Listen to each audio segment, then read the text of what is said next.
Assalamualaikum warahmatullahi wabarakatuh. Ketemu lagi di channel Selera Jalanan. Channel yang paling gak niat trending, gak niat viral, gak niat masuk TV. Dan Selera Jalanan sekarang ini karena sedang pandemi, kita tidak update terkait kuliner, namun kita akan alihkan ke konten pembacaan berita. Oke, pada kesempatan kali ini, hari Jumat 26 Februari 2021, saya akan membaca berita dari CNBC Indonesia dengan judul BI akan terbitkan rupiah digital dan 3 model uang digital resmi. Oke, mari kita buka. Berita ini ditulis oleh Novina Putri Bestari dari CNBC Indonesia. Jumat 26 Februari 2021 pukul 7.00 waktu Indonesia Barat. Bank Indonesia atau BI diam-diam sedang menyiapkan penerbitan rupiah digital atau Central Bank Digital Currency atau disingkat CBDC untuk menyokong digitalisasi ekonomi dan membendung popularitas cryptocurrency. Rencana penerbitan uang digital sendiri ini diungkapkan oleh Gubernur Bank Indonesia, Peri Warjio, ketika menjawab pertanyaan Chairman Citicorp Chairul Tanjung mengenai cryptocurrency dalam diskusi bertajuk CNBC Indonesia Economic Outlook 2021. Seperti katanya, kami sedang rumuskan Central Bank Digital Currency atau CBDC yang BI akan terbitkan dan edarkan dengan bank-bank dan fintech secara wholesale dan retail, ujar Ferry Warjio seperti dikutip Jumat 26 Februari 2021. Ferry juga menegaskan bahwa sesuai dengan Undang-Undang Dasar 1945, hanya ada satu mata uang resmi di Indonesia, yakni rupiah. Seperti dikatakan, seluruh alat pembayaran menggunakan koin, kertas, dan digital menggunakan rupiah dan wewenang di BI. Digital currency wewenang di BI akan jelaskan Bitcoin bukan alat pembayaran sah, ujarnya. Informasi saja, CBDC adalah uang digital yang diterbitkan dan peredarannya dikontrol oleh bank sentral. Uang digital ini digunakan sebagai alat pembayaran yang sah untuk menggantikan uang kartal. Konsep ini berbeda dengan cryptocurrency seperti Bitcoin, di mana uang internet ini dihasilkan dari proses penambangan file komputer. Bitcoin bersifat desentralisasi, tidak butuh bank sentral dan bank dalam transaksi karena transaksinya berlangsung secara peer-to-peer dari pengirim ke penerima.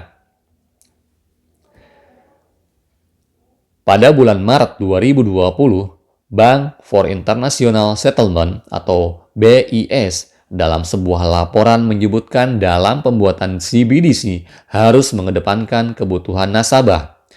Dalam laporan tersebut, BIS menyebutkan ada 6 kebutuhan utama nasabah, yakni privacy, mudah digunakan, aman seperti uang tunai, memiliki akses universal, pembayaran luar negeri atau cross-border, serta kegunaan peer-to-peer. Berdasarkan kebutuhan utama tersebut, ada 3 model CBDC yang disajikan, yakni 1. Indirect CBDC, di mana tagihan atau klaim dilakukan ke perantara atau bank komersial, sementara bank sentral hanya melakukan pembayaran ke bank komersial. 2. Direct CBDC, di mana tagihan dilakukan langsung ke bank sentral. 3. Hybrid CBDC, di mana tagihan dilakukan ke bank sentral, tetapi bank komersial yang melakukan pembayaran. Menurut Moody's, dalam model indirect CBDC tidak ada perubahan besar dari peran bank sentral.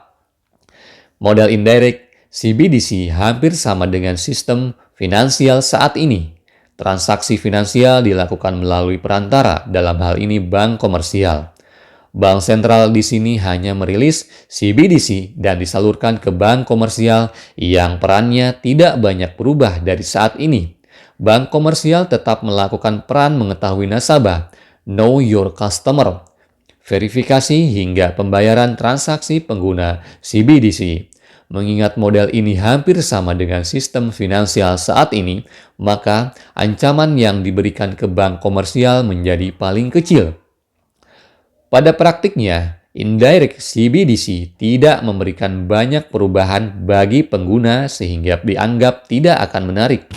Sementara itu, model direct CBDC akan membuat perubahan besar di sistem finansial sebab individu, merchant, hingga korporasi dapat memiliki rekening langsung di bank sentral, sehingga semua transaksi akan melalui bank sentral. Hal tersebut tentunya mengubah peran bank sentral saat ini, yang hanya menangani transaksi antar bank komersial. Bank sentral akan bertanggung jawab memproses hingga memvalidasi transaksi dengan volume jauh lebih besar.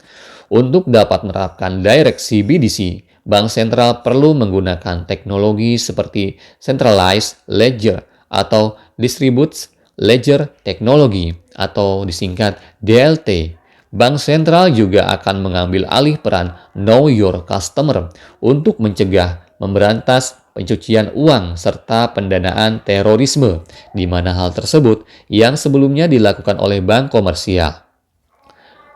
Menurut Moody's, model direct CBDC akan menguntungkan bagi individu maupun pelaku usaha, sebab akan mengurangi risiko maupun biaya transaksi.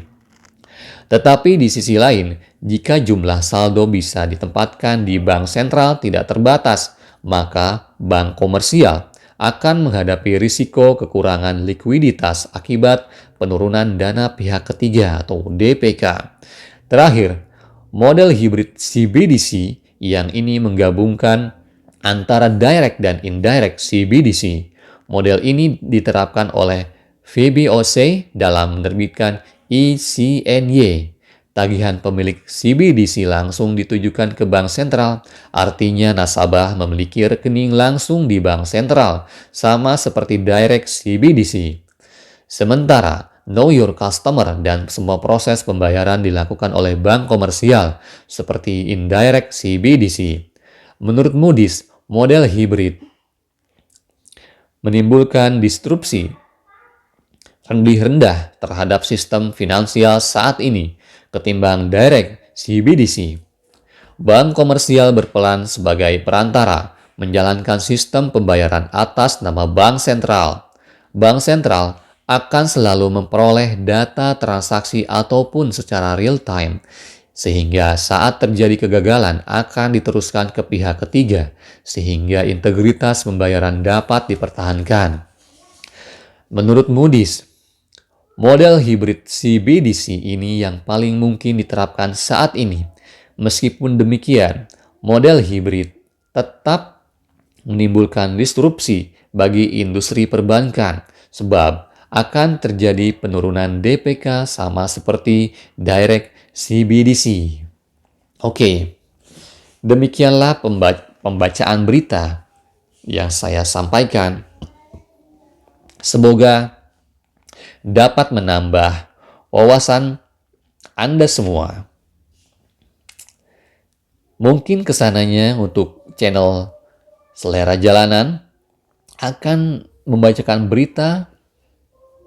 berita-berita tentang ekonomi atau berita tentang kebijakan pemerintah yang lainnya ya. Dan di masa pandemi seperti sekarang ini, saya berharap semoga Anda semua dalam keadaan sehat dan tetap menjaga protokol kesehatan. Saling menjaga baik diri maupun terhadap orang lain. Demikian. Terima kasih. Assalamualaikum warahmatullahi wabarakatuh.